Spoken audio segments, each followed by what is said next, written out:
says in 8,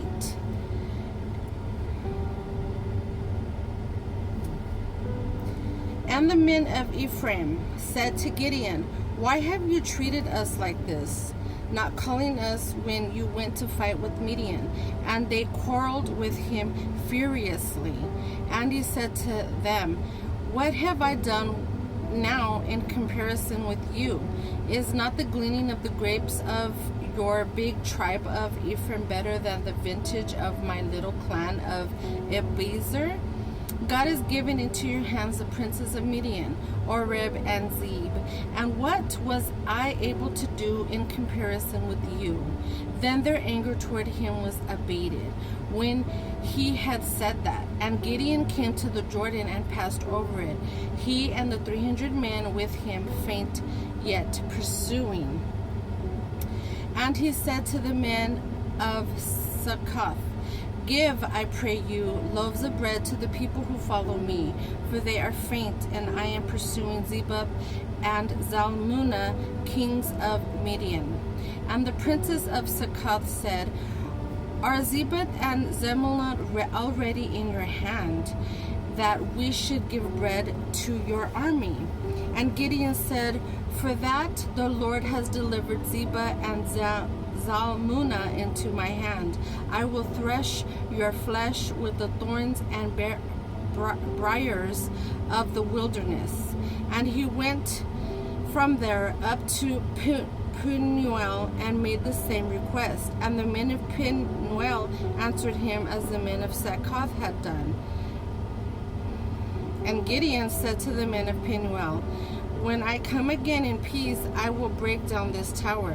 Now Zebub and Zalmunna were in Cuthorth with their army, about 15,000 men.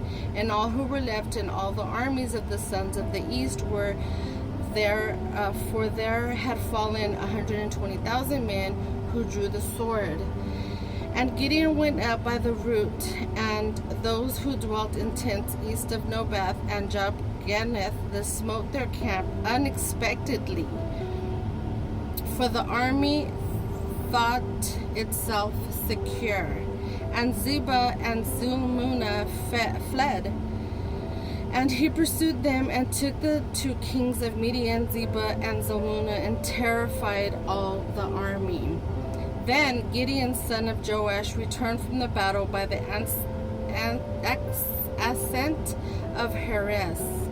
And he caught a young man of Succoth and acquired of him.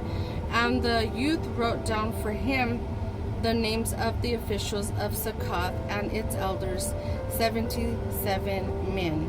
And he came to the men of Succoth and said, behold, Zebub and Zalmunna, about whom you scoffed at me, saying, are Zebub and Zalmunna now in your hand, that we should give bread to your men who are faint?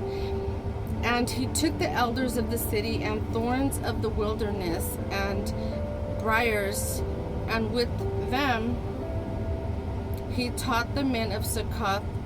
He taught him a lesson, basically. He taught him a lesson. And he broke down the tower of Penuel and slew the men of that city.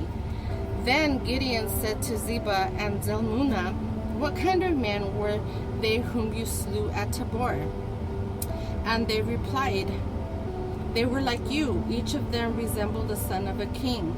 And he said, they were my brothers, the sons of my mother. As the Lord lives, if you had saved them alive, I would not slay you.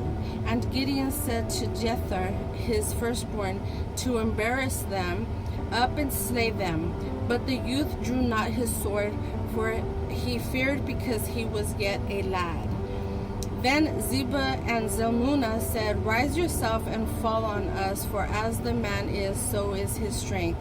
And Gideon arose and slew Zebub and Zalmunna, and took the crescent-shaped ornaments that were on their camels' neck. Then the men of Israel said to Gideon, rule over us, you and your sons son also, for you have delivered us from the hand of Midian. And Gideon said to them, I will not rule over you, and my son will not rule over you. The Lord will rule over you. And Gideon said to them, let me make a request of you. Every man you give me of the earrings of his spoil, for the Midianites had gold earrings, because they were Ishmaelites. They were a general term for all descendants of Keturah. And they answered, we will willingly